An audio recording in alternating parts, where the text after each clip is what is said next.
otherwise. Yeah. Good morning, all, and welcome to today's session. I'm Satyaratna, working as a sales catalyst in Silotech Private, and I would like to welcome each one of you on behalf of Silotech, and thank you so much for attending today's webinar on Despairing Union Budget 2021. So, yeah, guys, before going to the session, I'll just give you a glance about our company.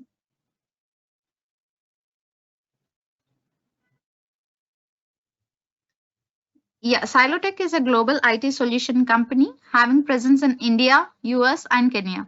And we are the niche players in ERP space like enterprise resource planning space. Also, we believe in enhancing customer experiences with our uniquely crafted add-on solutions around digitalization, accounts payable automation, and transformation. And yes, we are pioneer in GST return filing and reconciliation solution, followed by eWebel and also with e-invoicing. I must say Silotech was the only company in early 2017 which has demonstrated invoice line-wise reconciliation in live environment. If you can see, we are consistently serving few repeated accounts like GMR, L&T, Kalyan Jewellers, Nipro, ITW, Skyworth, Royal Canin, Mass Orbit Experts. These are all into GST space. Apart from this, we also have a global accounts like PayPal, Diebold, Discovery, Hive, Grive, Centum, etc. So this is all about our company. Now let me introduce you today's speakers. D. Vinit Suman is a co-founder and managing partner of Darda Advisors for Economic Survey. And we also have Aditya, who is MD of Konsak LLP for Direct Tax. Now I would request Vinit sir to take over the session. Before that, I have a small note. Guys, if you have any questions regarding, while the webinar, feel free to type in the question tag, which you can see in right side. Vinit sir. Yeah, thanks, Satya. And if you can help me to access I can share my screen, and then we can start our. Good morning, all, and thanks for joining our today's webinar.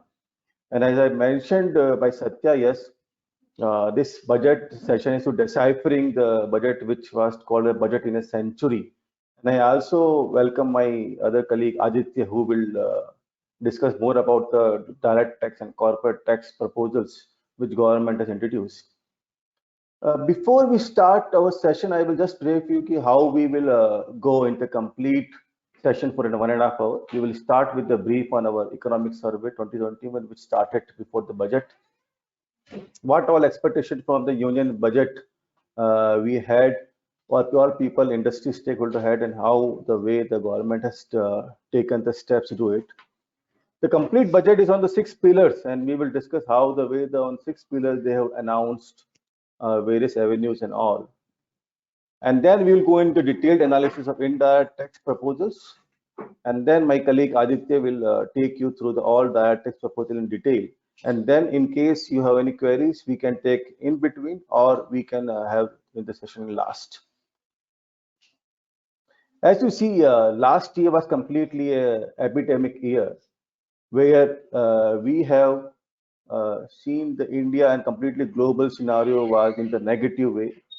The growth in the H1 of FY21 was in completely negative. But if you see all growth, whether we see from recovery from COVID, death ratio, and now if you see the economy ratio is all in the V-shaped recovery.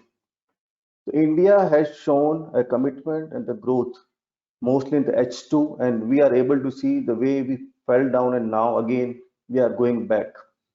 And on that basis, even the economic survey has given the main aspects to look into, and accordingly, budget also being a small budget, if you ask me, from the Honorable Finance Minister perspective, other also, yes, still has given the number of aspects to look into. If we just have this glimpse on the economic survey, it has been dedicated to COVID warriors by our Honorable Finance Minister. They have mainly spoke about the 3 aspects to be look: demand to be more grown. It all depends when the spending is more. Where there's a growth, there will be check on the debt. Even they expected the fiscal deficit at 7.7, but if you will see the way the budget came, it is beyond that, around 9.5. Beyond the jugaad, India still is a less spending country on the R&D, and that's a main aspect even which economic survey concentrated, looking to our GDP and our other aspect. Even our neighboring country, like Bangladesh, is beating us on exports. It has to be little why we are lagging behind. So in total, the budget has seen on the be healthy and be Atmanirbhar. That's the main agenda on which the budget has been announced by the finance minister. There was so much expectation, if you can see from the budget, from all industry, from startups, from the auto industry, from infra, from hospitality, from number of associations. And if you look into budget, yes, being a small budget, having very minimal changes, even going beyond the worry about the fiscal deficit, looking for a growth in double digit in FY22, the complete budget has concentrated not to have any wealth or HNI tax or COVID tax, security transition tax or long-term capital gain tax. And the way also, if you see the market have also responded in the last 23 years, in 1997, when the market grown on the budget day 6%, and now at 5%. And today also it's giving the 4-digit growth in NSE, BSE. It reflects, yes, the concentration of government on health infra will give the long-term benefit to the economy. So even the 6 pillars are health and well-being, financial, capital, infrastructure growth, inclusive development for aspiration India, reinvigorating the human capital, more concentration on innovation R&D, which even economic survey has put the point, minimum government and maximum governance. And that's why with all the key pronouncement are on the scene, on healthcare, on PLI, for the infrastructure, for road development, for development of railway. And if you see the last 6 points which we mentioned in the slide, if you are able to see it, all are concentrating on human capital. Starting with the social security benefit for gig and platform workers, training program for engineers during or engineering degree, partnering with the global countries and various AOE, Japan for skill development, specifically developing a research foundation of outlay of around 50,000 crore for next 5 years, so that beyond the jugaad, we move and move ahead from that. On the ocean mission for a more exploration and other aspect has also to be looked into. If we just discuss about the corporate law changes, mainly the concept of 1% company, more easier. Decriminalization of the LLP Act in line with the Companies Act, and giving the more online facility and ease of compliance on MCA version. That's a more agenda from corporate law. Now we will go into the tax proposal, direct tax and indirect tax. First, I will discuss the indirect tax proposal, and then we will discuss about tax proposal. There are no major tax proposal, but the number of changes they brought into, majorly for startups and other, which Aditya will discuss. And from indirect tax, I will say the devil in the fine print. So only 6 minutes have been given by Honorable Finance Minister during the speech of 2 hours. But if you see from the changes, there are multiple changes under GST, on customs, and also on the central sales tax. Now we are going to start discussion with the GST part. Even you can see the major comments are from speech, also on GST of improvement, GST and compliances, ease of doing compliances, picking and catching the fake invoices part, deep analytics and artificial intelligence.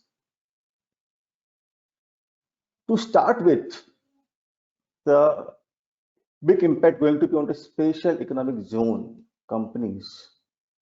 Today they get all the services or goods procurement without any duty, being a zero rated supply from supplier to them. It's going to be changed because it's now only available for authorized operation.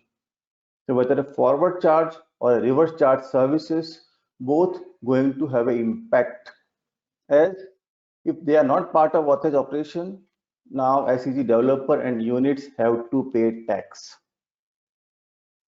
Second big change it happened, it's on the refunds. So they allow refund with payment of GST and without payment of GST.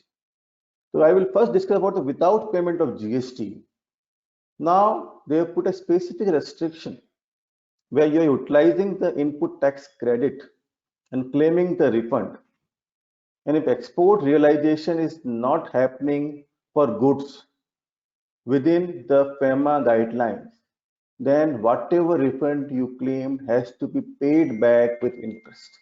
It's going to have a two impact. First, to track of realization from a FEMA perspective, and second, in case the refund amount is not coming back, the whatever amount you received, it has to be paid back with interest at the rate of 18%. So two big hit on the compliance and the working capital going to have. Second, refund with payment of IGST. Mostly people use that, and in the manufacturing and trading, it's faster, easier, and the money also comes in easier so that it does not impact the working capital. In this case, now it will not be available in common to all. It will be available only to notified goods or services and to notified taxpayers. And the same has going to be a part of Act only once it's notified by the government of India. But now the way the Maharashtra government is fighting with the center, where they will not accept any circular instruction till they again publish it. The question comes, today part people are claiming the benefit. Will they have any issue under with payment of IGST refunds? If you ask me, it will not. But the way the day it is announced, from that day, any exports of goods or services which are with payment of IGST can be done only if it is notified. Till it is not notified or published in the part of Act, it's available to all players. But it's going to be a big hit, and the government has taken this step majorly because of fake invoices issue. And the same thing has also been changed in the Customs Act, which we will discuss after we close our GST part. GST audit certified by CA or cost accountant, if you ask me, is like a rest in peace, RIP.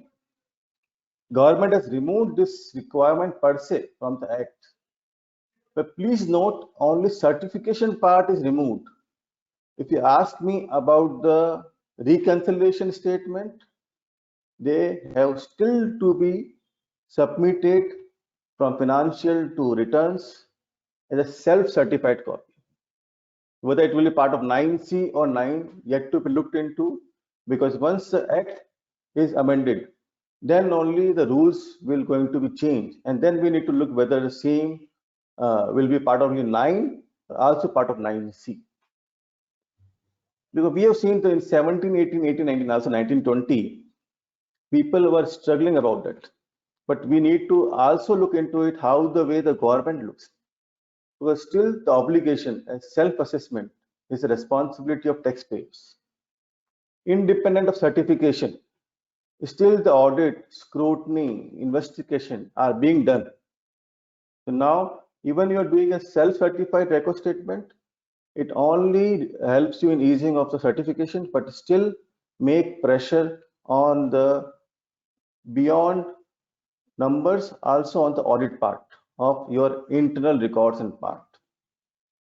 Another big change, if you ask me, on the liability of interest on the gross liability when I'm paying from cash and credit, or should be on the net cash liability. In that case, you can see last year in September, they made changes which was prospective.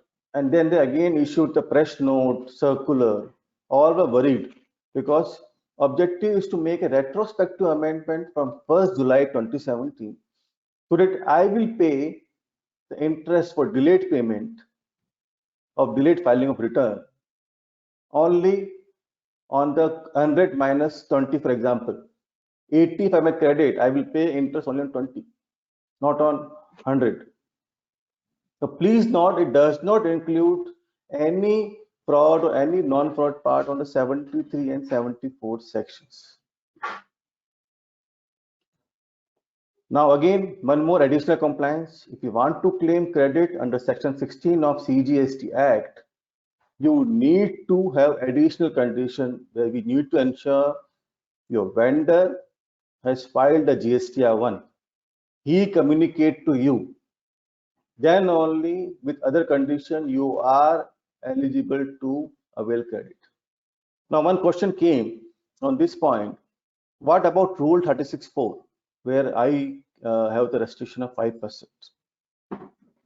In this case, the restriction is from Rule 36.4 and the provisional credit is allowed in GST irrespective of section 16 condition. That again need to be continuously followed, and you have to also ensure that GSTR1 is filed by your vendors. Main problem will come when you have the quarterly taxpayers of suppliers who will file for January to March and April. You have to wait till April if you ask me in that scenario. So you have the additional compliance section 16.2 by this condition and still continue follow Rule 36.4. Another change which comes about the self-assessed tax. So in case you have made a declaration the GSTR1 but did not file your GSTR3B, or you filed with less amount of tax in compared to GSTR, which is very common. In that case, that tax differential amount will also be part of your self-assessed tax, and accordingly they will do the computation, assessment or audit for part of. These changes now we are going to discuss are mostly on the provisional attachment, detention of goods at the various checkposts or seizure of goods. So they have indirectly made onus on the transporter owner on number of scenarios. We are going to discuss in detail. First, I will discuss about the provisional attachment. The scope has been expanded. So now earlier only specific sections were covered. Now they covered all the sections of assessments, inspection, search, seizure and arrest, and also anything about demands and recovery. So now it cannot be restricted only for a specific part of only assessment and all. They can go beyond till demands and recovery. They can attach your bank or assets up to 1 year. Now we talk about any detention, search or release of goods under section 129. If you are getting order from the checkpost officer, if you want to file an appeal to first appellate authority, earlier you pay only 10% of tax and go for that. Now you also have to pay the 25% of penalty as a pre-deposit. Then only your case under section 129 of CGST Act, which is about the detention, search and release of goods and conveyance, can be filed and can be accepted, otherwise not. Now if we talk about the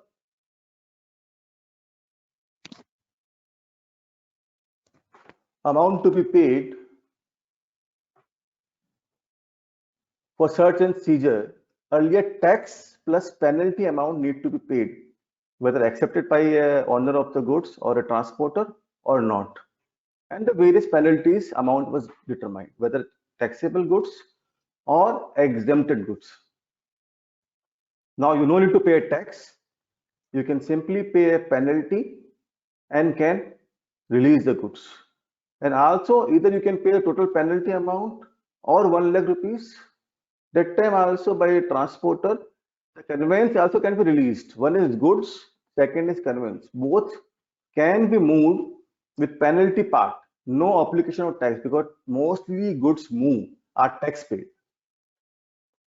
Now you cannot give any bond or a security for releasing of goods. Earlier it was allowed based on the profile of the taxpayers.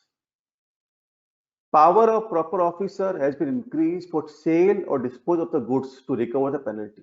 Earlier it was limited with the opportunity of being heard. Now it is now expanded. Now if we talk about the proceedings, all the proceedings earlier in section 73 or 74, it is specifically for 74, was including 122 section, 125, 129 and 30. So if main person has been concluded on the penalty part, other person can also be relieved.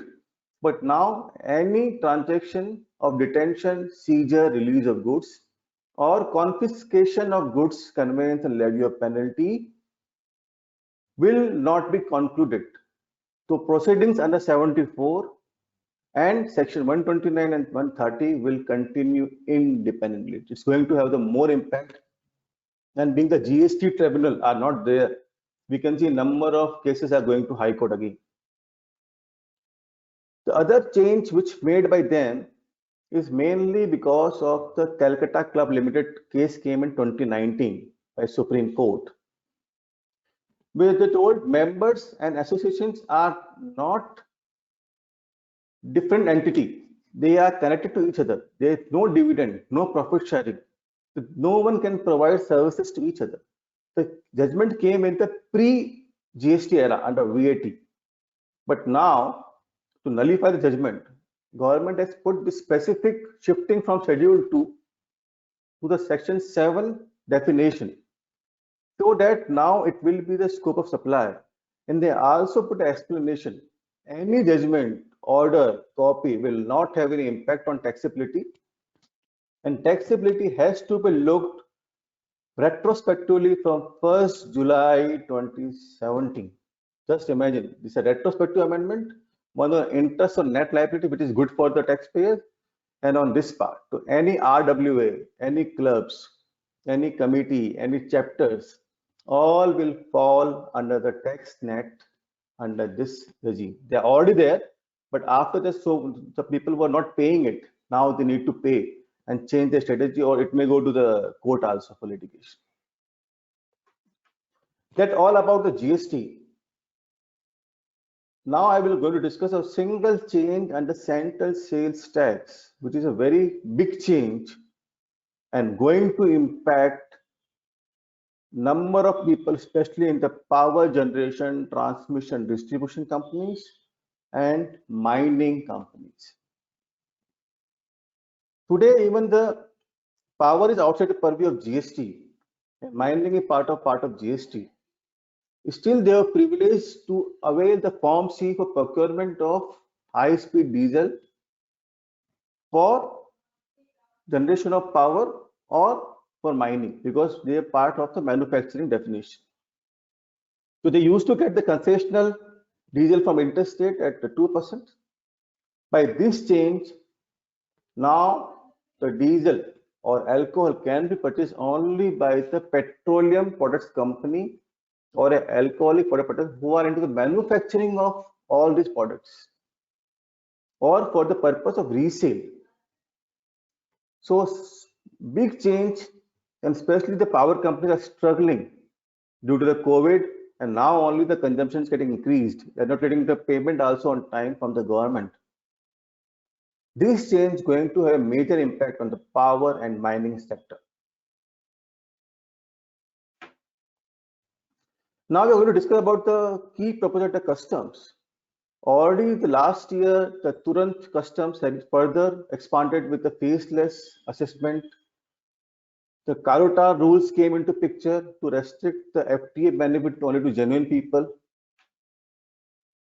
Still, government believes the customs law needs to be revamped, and whatever the redundant notifications, exemptions, disparity in the judgment notification has to be go away.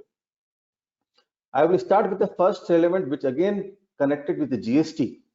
If I am claiming Rule 96 refund under GST with payment of tax IGST by using the fake invoice credit, then even I would be liable to penalty under customs, because they are telling the export of goods comes under the customs. You are exporting goods with the wrong declaration. So in case it's find out, you will have penalty under income tax, under GST, and now also under customs. So one erroneous transaction taken from your supplier will have the multiple impact under the income tax, GST, and customs.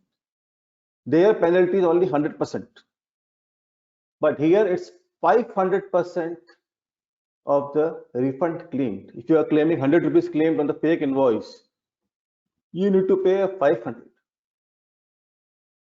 And they are going to have a separate appellate assessment in the customs for that. We need to fight 3 authorities for a single transaction which comes into picture. Even yesterday I was discussing with the officer on one transaction where the genuine buyer purchased from the regular trader, but as per them it was a fake transaction because they procured it from the supplier who does not exist. So supply chain got hit from a one person, and now the question coming on them either to fight at the higher forums or reverse the credit with interest. Just imagine, in case you are a genuine buyer, it's going to a major hit on the financial part or working capital, and even costing you input tax credit along with penalty. The other which are changes are more of ease of doing compliance, because India is looking again to improve the rating in the EODB of the India per se and again the state per se. Now mostly you can get the order, summons, notice on a common portal like your GSTN. They will be portal in the customs like IceGate and all. Investigation cannot go for a long time. It has to be closed in a 2-year. Maximum can be extendable by 1 year by the Chief Commissioner. All conditional exemption notifications which are even from 1960s, 70s still continue. Even today one has to read the customs. He has to need at least 4 books and need to connect each chapter with the relevant notification. Then only you will know what rate you need to pay. That all conditional exemption notification will be reviewed every 2 years. Beyond 2 years, it will not have any validity. You also now need to check the notification date and when are you importing.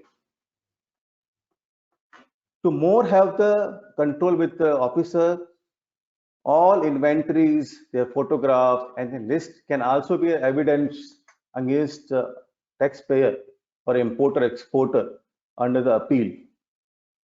Now you need to file a bill of entry at least 1 day before your shipment going to come. Earlier it was allowing even immediately before that also, but it will not be allowed now, except including holiday also they are working about it.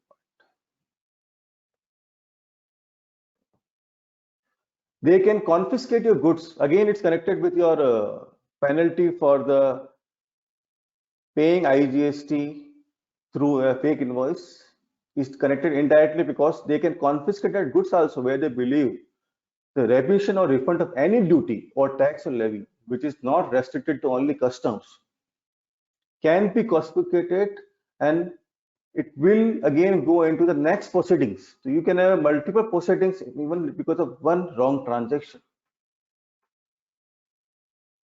Certain exemption notifications have been withdrawn which were not required or have been merged. All and used base exemptions has been taken away only from limited perspective, from an IGCR perspective. So there was inconsistency where the import of goods at concessional rate of duty are there, but still notification are mentioning the separate condition to claim the benefit. So they have rationalized all such customs headings and they have specifically mentioned about the IGSR rule to be complied with. Another big change, additional duty, CVD, and all safeguard duty have now been merged as safeguard measures, and it has to be rationalized on all these parameters from an anti-circumvention. Just to remind you that ADD, CVD, and safeguard duties are put on the specific country's import to avoid hit on the manufacturing industry in India. So to have a consistency, to have more control, they are checking on the anti-circumvention investigation on a specific product. Is there any anti-adsorption provision? For example, goods coming from China, they have an anti-dumping duty on 100 rupees. Now duty is 20. They reduce the price of the export from 100 to 80. The final impact on the importer is again without ADD. So all this also will be checked so that other countries should not use it by reducing the export prices. It will be reviewed up to 5 years at a time. There will be uniform provisions of imposition of ADD CVD used by EUs and SEG because they are different provision, different notification, specifically mentioning for the EUs and SEZ. There may be a temporary revocation, all final findings to be issued in ADD CVD in single document, and there will be single policy to measure ADD, CVD, and safeguard duty under safeguard measures rules. So there will be single policy on this so that any anti-dumping or any CVD to be imposed, it should be with all these measures to check on that. Then about the customs main provision change. Another part, if you see, even the government from Bengal are questioning. Now the government has put a AIDC, Agriculture Infrastructure and Development Cess, of particular percentage in lieu of custom duty if you import certain product like diesel, coal, soybean oil, apple, and same also with an excise duty. Government objective is to have the separate cess amount for a agriculture infra development. But now it's going to hit the states where if the 32 rupees excise duty collected on the sale of petrol, certain amount used to be going to state. Now after this change, the cess will continue with government and central government, and they can use on their own. It will impact the state governments. Further, social welfare surcharge would be levied on AIDC, and AIDC will be levied like a basic custom duty. Like how the way the custom duty is computed, same way it will be done. And social welfare surcharge will be computed on basic custom duty plus AIDC. But good thing is AIDC will not have come on the any transaction on FTA and EOU and advanced registry scheme. Still the new FTA, foreign trade policy, has to be launched. So we have to see how the way the new policy comes, how the way road tap rates comes into picture, and accordingly how the way this AIDC impact on all these imports under FTA and EOU. Others are mostly on rates, specifically given the benefit to MSME sector. Auto sectors have given the big boost, also with the voluntarily scrappage of the vehicle, and also for reducing duty on the certain components. They want to motivate MSME for specifically like steel scrappage on the mobile parts. They also either reduced or increased the duty. So I am not going to go into all the rates, which you can also see on the government portal and the part. There are a number of rate change for textile, for auto, for steel, for MSME, for mobile manufacturing, for the agriculture specific products, for the medical equipment if imported by the any international health organization, they will be exempt. It's a good move because last year they put a health cess in addition to normal BCD on the specific medical equipments. Even now, high-speed rail project will be part of the project import, and they can import at the 5%. That's also a good move. So that's all about the economic survey and indirect tax. Now I request Satya to just introduce Aditya, and then Aditya can take on the direct tax proposal. Even being there are no tax rates has been announced, but still there are number of changes for startups, for compliance, for senior citizen. And now I can request Aditya to take over. Satya, you can take over. Thank you, sir. Thank you for the wonderful webinar.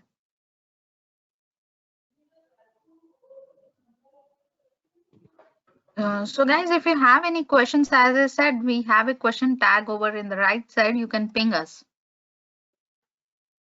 Yes, we can take question now also, or we can take in consultation along with that. It has comfortable to the people on that part. Yeah. So as Vinith laid down the foundation of this webinar with the expectations that we all had for the budget, this was an unprecedented budget. We all know every time we go into a budget with an expectation of a cut in our tax rates, behind the numbers, the GDP numbers that we have. But this time it was a different story, as you told. The expectation this time was, in fact, reverse. Whether we will have cess, we will have an extra cess, a COVID cess, whether there will be a hike in the tax rates. So this itself speaks volumes about how different the budget was this year. But one thing is commendable, as you would have also heard from many people analyzing the budget, that there was indeed no change in the tax rates, no cess, no inheritance tax, nothing of an additional levy for the government to fund its vaccine program, other fund its other budgets for capital expenditure. So that is one good part. Now, without harping more on the economic analysis and the economy, the policy, budgetary allocations that Vinith has already touched upon, I would straight away jump to the direct tax proposals. So this time the focus from the proposals that we had, we could see a lot of changes around, rationalizing a lot of provisions of the act which had uncertain positions, rationalizing the time limit for completion of tax audits or assessment, as we call here, the appeal, making faceless all the procedures under the Income Tax Act, settlement of disputes, and these will see, where the honorable minister laid down. So, starting from the most key proposal that we had time was goodwill, I would say. This is one of the solution in a lot of restructuring, corporate restructuring and non-corporate restructuring, wherein businesses are acquired by different modes, merger or a slump sale, and that results into goodwill. And and goodwill is then capitalized and is claimed on tax saving also. Now there was a Supreme Court ruling as well on the goodwill in case of Smith's Securities, which permitted to recognize goodwill as an asset and as a depreciable asset on certain principles and on certain conditions. So a business which is acquired at a value much higher than the book values, the difference gets capitalized as the so-called goodwill, and then the depreciation was claimed. This used to reduce the tax profits to a great extent. But now it has been clarified in the budget this year that the block of assets will not include goodwill as an asset, and corresponding changes has also been brought in the depreciation section 32, saying goodwill would not be considered as a depreciable asset. They have also given a rationale in the memorandum to this speech, which lays down why, and if one goes through that, it is not clear whether it would be just prospective, because the logic that has been given among many rationale that has been given, one of them is that when the seller doesn't have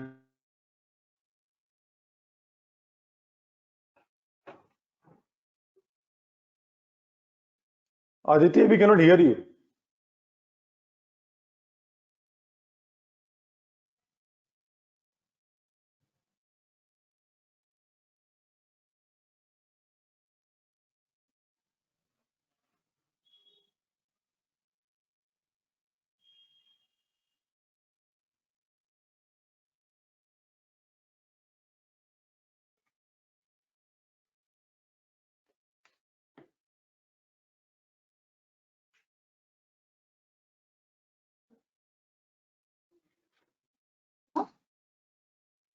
Hello.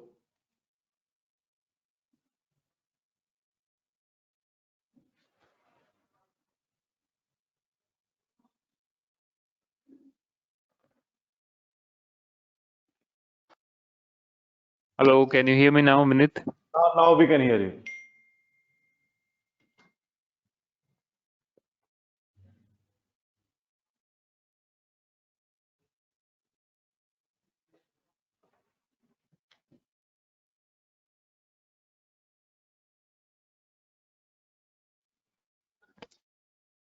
Uh, Yeah, Aditya, we can hear you. for the glitch today. Unfortunately, today only it had to be there. So It's a common, Aditya, don't worry. I don't know where I left. So I was touching upon goodwill, saying considered a depreciable. Yeah, about the seller. Goodwill is About the seller part. Why seller have on this point, and after that we are not able to hear you.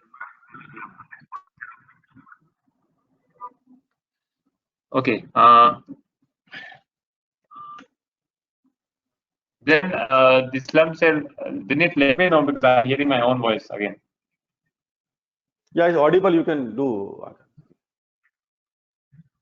Okay, fine. Uh, so then the other change was on the slum sale part, wherein slum sale was defined to be a transfer of asset, and if that consideration was by way of other than cash, then there was a position taken backed by certain case laws, including case Bombay High Court case law and case of Bharat Bijli, that though that would not qualify as slump sale under Section 50B, and it will become a slump exchange. And undertaking as such is not defined to be taxed anywhere else but for slum sale. The transfer of undertaking is taxed only under slum sale Section 50B. If you're out of that section, then you basically end up in a situation where the computation mechanism fails and there is no tax. So basically, slump exchange was considered to be out of tax net. Now that has also been brought to tax by clearly stating that slump sale would now also include slump exchange, that is sale of an undertaking on a going basis for consideration other than cash. Could be issue of shares also will be considered as a slump sale and be taxed under Section 50B. The other change was they defined the term liable to tax, because there has been jurisprudence on this also, wherein they've clarified that if there has been a tax on any particular transaction or the taxpayer, and that is subsequently nullified by bringing an exemption, that would also be considered as liable to tax. Then there's been some changes on TDS front, wherein a welcome relief granted to the pass-through entities like REITs and Invest, where the underlying SPVs in which they've invested, when they declare dividend, they don't have to be the dividend doesn't have to be subject to TDS. Then on the purchase of goods, we all must be aware of the TCS provision that came in from October 2020 last year, and wherein TCS was being collected by seller of goods with certain eligible sellers of good for transactions made above certain threshold. Now this budget has introduced a TDS on purchase of goods, while the buyer makes the payment to the seller, and the buyer has clocked in a turnover of 10 crores in the immediately preceding financial year. The payment being made to the seller for purchase of goods aggregating to more than 50 lakhs in a year will be subject to the buyer has to deduct the TDS and the seller can claim it in its turn of income. If such transaction has already been subject to a TDS or TCS, then they would not be required to doesn't have to deduct this TDS also there, so there will be no double tax. But it also says such transactions subject to TDS, TCS under any other sections of the Act except the one which was introduced in October 1, 2019. Now, TDS on dividend and interest payments to foreign portfolio investors. There was Supreme Court case law which had adjudicated that the TDS has to be deducted at the higher rate under the Act. Now it was only a matter of clarification that had to come, and thankfully it came, and good for foreign investments that it has been clarified if the FPI can furnish for a tax residency certificate, it is eligible to claim lower tax rates under the tax treaties. There has been some changes on the computation as well. Under transfer pricing, there have been certain amendments in the past 2 to 3 years, wherein secondary adjustments and AP adjustments have been much talked about. Wherein if there is any upward adjustments or downward adjustment made in an APA ruling, or a secondary adjustment wherein the taxpayer decides to bring back the money for the adjustment part from the intercompany, then now it has been clarified that such adjustments would be given effect to and for the MAT computation also for the respective years going back in the past, as how it used to happen for normal computation. There's been a host of slew of measures announced for the GIFT City in Gujarat, wherein Vinith, I think you would have received a mail also. You can share if you want. The GIFT City in Gujarat was set up as a fintech, as a financial hub for attracting investment in international investment almost 4 years. Can you see the screen? And the government continues to. Yes, I can see the screen. Can you go to the third slide, I think? Yeah, this one. Core amendments. And after this. Yes, this one. Okay. So I was talking of the last point on the GIFT City changes. Yes, there has been some changes. The government has spoken. The Honorable Finance Minister spoke about setting up GIFT City in Ahmedabad, Gujarat, as the fintech hub, attracting global trends and global investments. As a part of the measures announced, been transferring of offshore funds, AIFs to GIFT City without any tax implications on capital gains on the fund consequent to transfers. There has been a lot of exemptions to aircraft leasing companies or the aircraft leasing activities in the GIFT City, wherein the lease rentals have been exempted. Transfer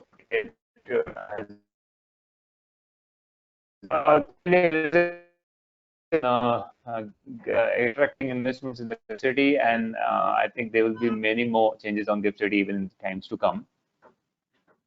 Can you go to the next slide, Vinith? Yeah. Okay.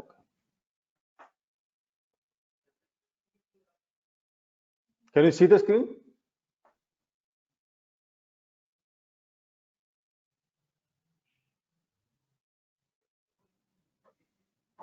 Yes, we can. Yeah. Okay.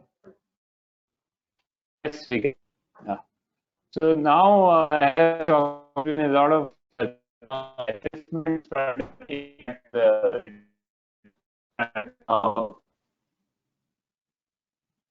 so the timelines for completion of assessment has been reduced to 9 months from the end of the assessment year. So if we can see in the table below, it all started from 21 months for assessment year 17-18, that is March 17 used to be 21 months, has reduced to 18 months, gradually to 12, now to 9 months. It is all backed by the AI-driven technology, as well as the technology that the CBDT is using for faceless assessment, for gathering data from various sources. That has been is now to close assessments faster, and also to get the returns filed faster, which is why the due date for filing belated or revised return is also reduced to 9 months from 12 months. So basically, for your year ended March 2021, the due date for filing returns would have been March 22 belated returns, but now it will be December 21. So in the same year, 9 months after the end of the financial year, one is to file the belated or revised return. And after that, after one files a return, within 3 months, the return has to be either picked for assessment, or if it's not picked, it cannot be picked up. Once it is picked within 3 months, it has to be completed for assessment within the 9 months. So basically, for the March 21 year, if December 21, it should get picked up by March 22, and the assessment should get done by December 20. So, but this way, it will be easier also for a lot of companies to, they don't have to go back a number of years back to pull out data.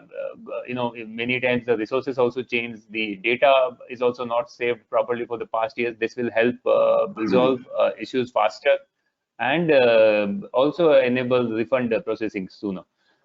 In addition to this, there has been an announcement, a welcome announcement on the success of Vivad se Vishwas scheme, which was treated as the direct tax amnesty scheme last year and had a huge success with a lot of SSCs going for it. Now there is a proposal to permanently constitute a dispute resolution committee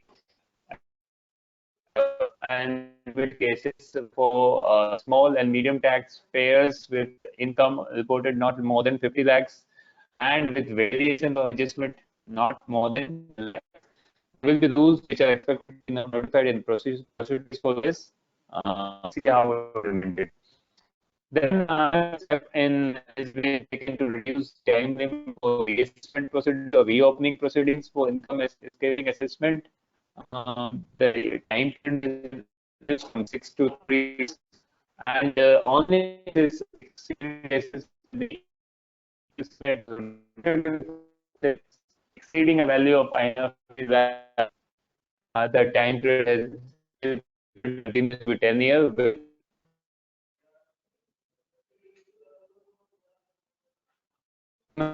Used to be one of the amnesty or settlement means that has been dissolved. Authority of advance links as well as income tax settlement boards have been constituted. One for the pending applications for income tax settlement commission, and both as a set of board for substitute the authority of advance rulings. This new substitute of authority of advance rulings will hear cases which, if the assessee or the taxpayer wants, can also go on appeal, which was not the case before for the. So earlier the revenue could not have gone. Now it is open for both the parties to go into appeal. Another important point, taking the faceless assessments and appeals further ahead, income tax appellate tribunal has also been proposed to be functioning henceforth from the April of 2021 in a completely faceless manner. We'll need to see how the rules are notified and how the scheme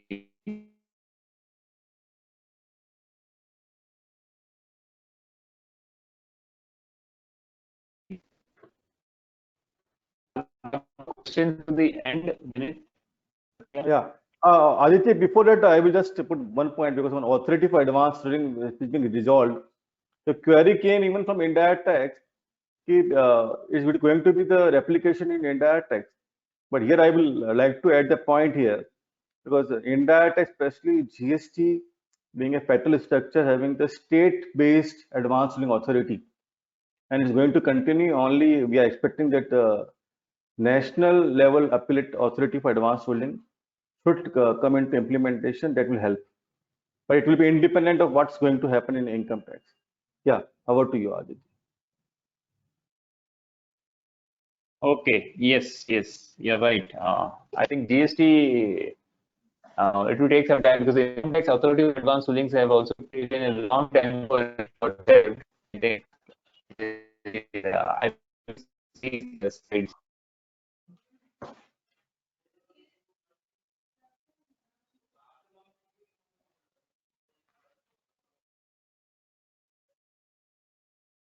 Hello.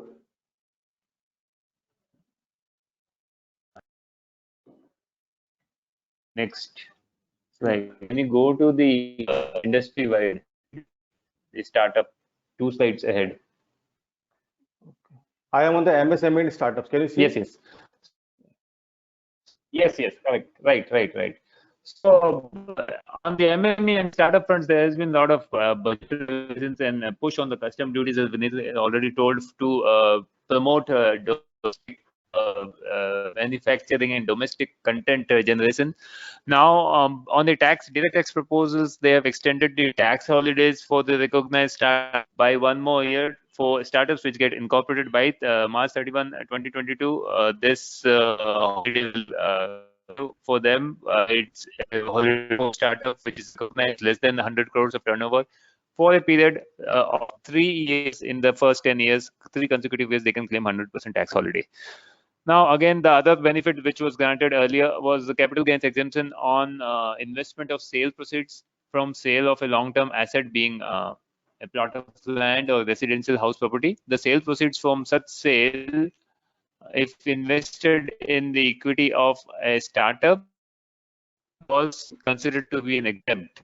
Now, the time earlier was March 31st, 2021 for sale to happen. Now, if the land or the residential house property, long-term land or long-term residential house property is sold before 31st March 2022 and then invested before the due date of filing of return of March 2022 into in a recognized startup, that there will be no capital gains tax. Then there has been ease of residency requirement announced for the one-person committee. For the non-residents has also been enabled to set up one-person company. Then there is this new dispute resolution scheme, which I already discussed about in the earlier assessment slide. The turnover threshold for tax audit, this is an important change. The turnover threshold for applicability of tax audit under 44 AB has been doubled, increased from 5 to 10 crores. And this is applicable for business which is having at least more than 95% of transaction as digital mode, or that is less than 5% of transactions, sale, purchase, and other transactions are. Can you go to the next slide, Vinith? Okay. Equalization levy has been one of the key changes and a result of the global discussion and deliberation on digital tax, Google tax, by whatever name we may call. It is also one of the outcome of the OECD BEPS action plan, which India implemented early on.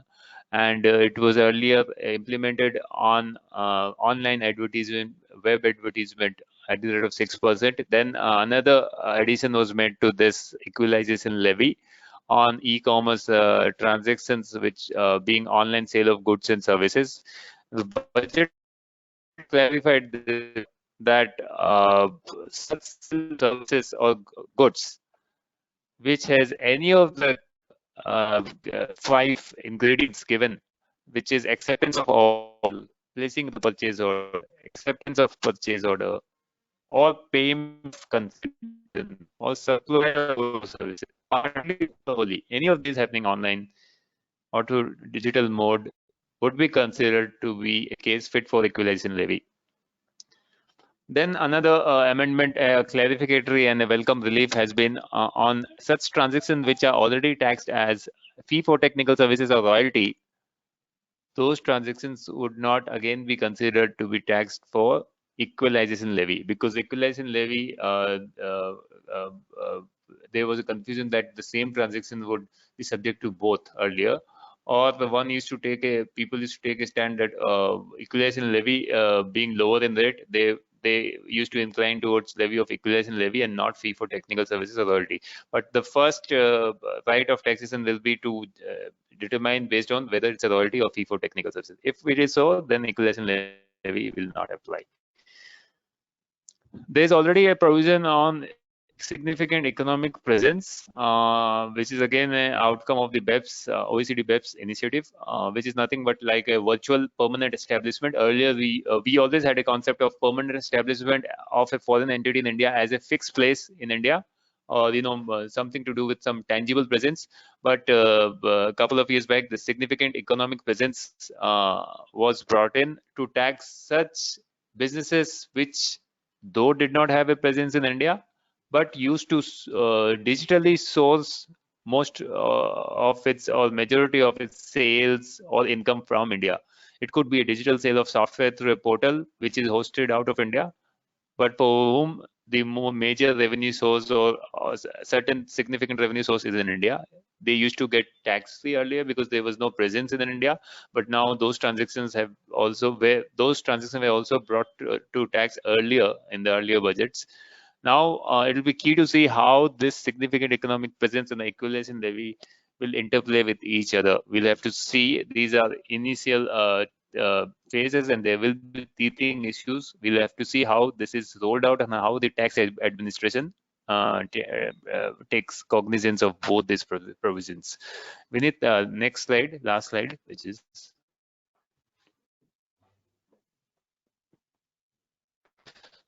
So as expected, real estate and housing also were expecting a lot of changes and relief from the finance minister, and they got a fair share of their changes. There was a change made in the earlier budget that if a sale of a land property is made, immovable property is made at a value which is earlier the stamp duty value used to be deemed sale consideration. Now, so there was a granted in the earlier that 10%, that is if the sale consideration is less than value or the circle value by 10%, it would still be considered to be having no implications. But beyond 10%, if the value is even lower, then the difference will be taxed as a deemed sale consideration. Now that safe harbor of 10% has been increased to 20% this year for certain cases. That is, if there is a this is basically to boost the unsold inventory and of the builders, and to boost the housing projects. So when there is a transfer of residential unit between November 12, 2020 to June 30, 2021, and the transfer is by way first time allotted to any person, and the consideration for the transfer is less than 2 crores, these conditions being satisfied, duty value considered up to it be considered to be without any tax implications, both in the hands of the seller and the buyer. But beyond that, it will have implications both in the hands of the buyer and the seller. Buyer under the Section 56, seller as under 43CA.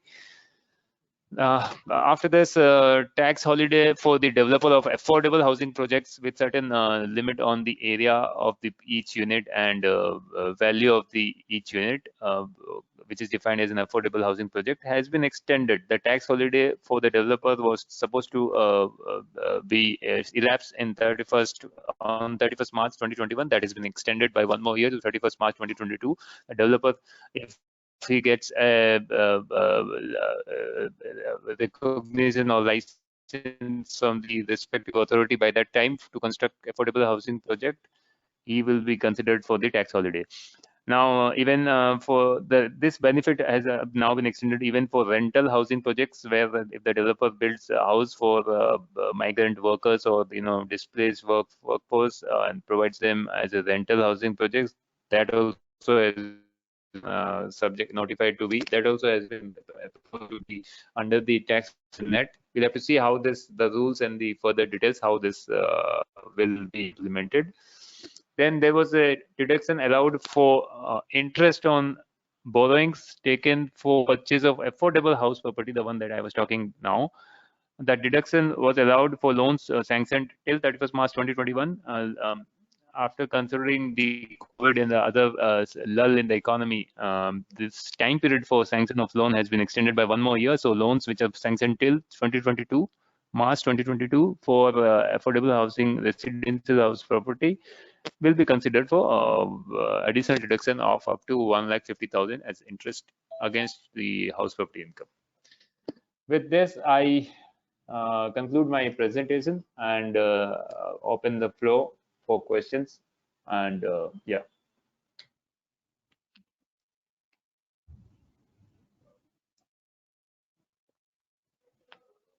Satya?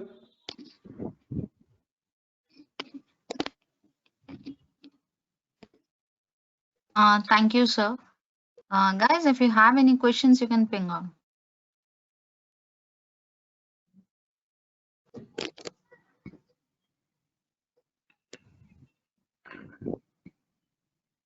I will take one specific query on the changes in SEZ, which came to me over email, where the query is about the change under GST, where currently the benefit of zero rate supply is available on all the supply of goods and services from within India and outside India, whether in the forward charge or reverse charge.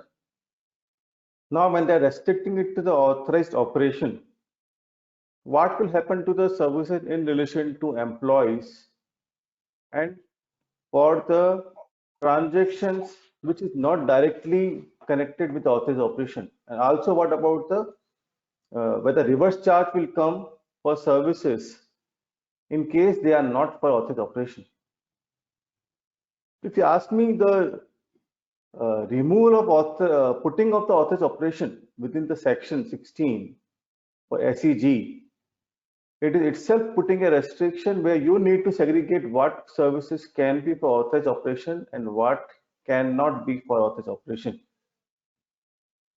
Anything for employees, it can be debatable that if I am a service provider or manufacturer, they are part and parcel of my authorized operation. And anything coming within the campus to serve them as a part of insurance or catering. I don't know what about the traveling by bus. It should be part and parcel of my rendering of authorized operation activity and should get the exemption. Now, when question comes about the reverse charge, now reverse charge is limited to certain specific services.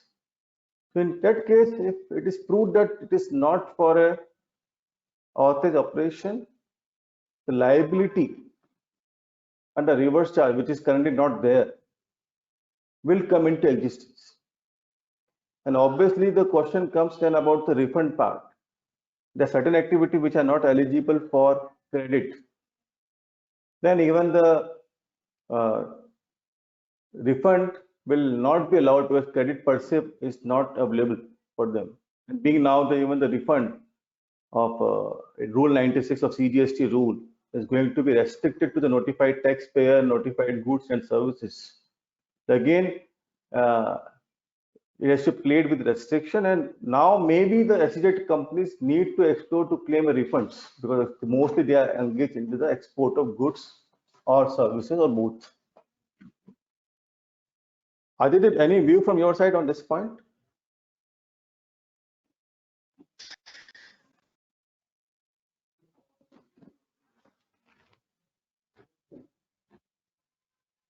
Aditya?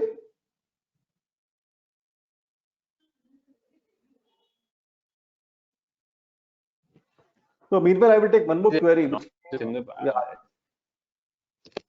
Hello, can you hear me? Aditya, yeah, we can. Yeah, so basically I was saying I agree with you in principle, but I would, this reminds me of a connected discussion on SEG, which has been doing the rounds in all the boardrooms, and you know, nothing much happened. This budget is on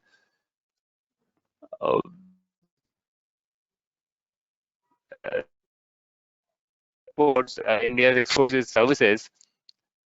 Now with work from home getting so much of traction, what happens to the future of SEZ itself? For the laws that we are talking, that comes only when the SEZ will be there. But what happens? Obviously, they will stay, but what happens to the growth for the service sector at least? Yes, looking to work from home, even I have to my own observation ki this provision should not have brought it now when they want to promote SEZ to grow. And when the work from home going to be work from anywhere, forget work from home. After work from anywhere is going to be the permanent aspect of the IT, ITES from SEG, from EOU. Even NASSCOM has done lobbying for that and representation to the industry, looking to the epidemic and going to with the permanent aspect. Yes, it will have impact on increasing the cost if they are not getting the credit. Yeah, I mean, on one hand, the very you know, the significance is at stake for SEZ because most of the SEZs in India would be services. If it was manufacturing, okay, but then, you know, and on the top of that, bringing these kind of provisions, I don't know how it gels with the mood and with the set of requirements we have now. In fact, there was nothing on work from home this time against the what was expected. Even Aditya, even on this point, people have the doubt about the SEZs in manufacturing also started number of people having the work from home. Yeah, other than the shop floor, you're right. So in that case, obviously it will also impact the manufacturing sector who are working from SEZ, especially now the solar panel manufacturers or the mobile or the IT hardware people will have the bigger impact of that. Second query I got on WhatsApp, it's about the GST audit. Now being the provision is came where GST audit not need to be certified by chartered accountant or cost accountant. Whether for financial 1920, which is due on 28th February 2021, it has to be filed or it is not required. Being this provision is still part of bill, not an act. So 1920, it will be applicable even if it comes after March. It will be also applicable on financial year 2021. And we do not know only by removing the certification aspect whether reconciliation per se will part of annual return GST and 9 or still 9C has to be filed except the CA certification. So still that has to be clarified from CBIC, from GST Council. But yes, for 1920, GST audit is applicable with 9 and 9C. 2021, based on the provision being a part of bill, become part of act, then it may not be required, or they specify the specific date from that to the application.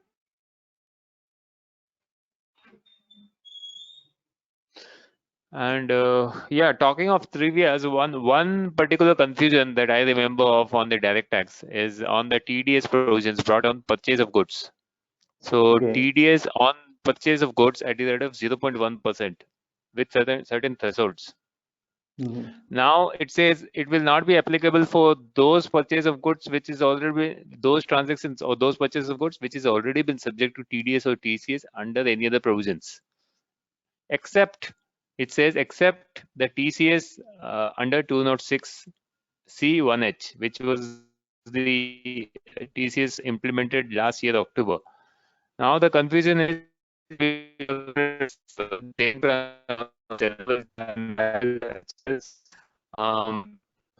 think if you go and provisions under 206 C1H, it says that it will not apply in cases which has been subject to TDS. It would have been great if it was clarified in this amendment itself, but it is not. That's why the confusion. So one, if one goes back to the existing sections, one will realize that then it should be a harmonious reading of both the sections will lead to that TDS should apply and not TCS in such transactions.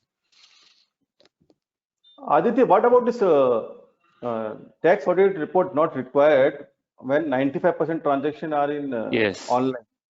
So how they will compute on the revenue side or both expense side? Both they look how they both. Yeah, both. It was there before also, so it used to be both. Overall, you should not have more than 90. You should have more than 95% transactions in non-cash. In case anyone have, then it will be applicable GST or tax audit, and what is the limit for that? Yes, 1 crore, 1 crore. Otherwise, it's 1 crore. It's 1 crore.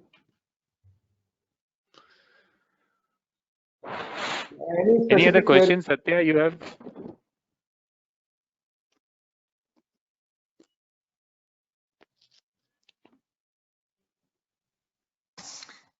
I guess there is no questions here, but a couple of people asked for material. Okay, sure. We can circulate to you, Satya, or how you would want this to? Yes, you can circulate with me. I'll share it with people who are. Sure, Vineet, then maybe you have both. I will share both documents with them. Okay.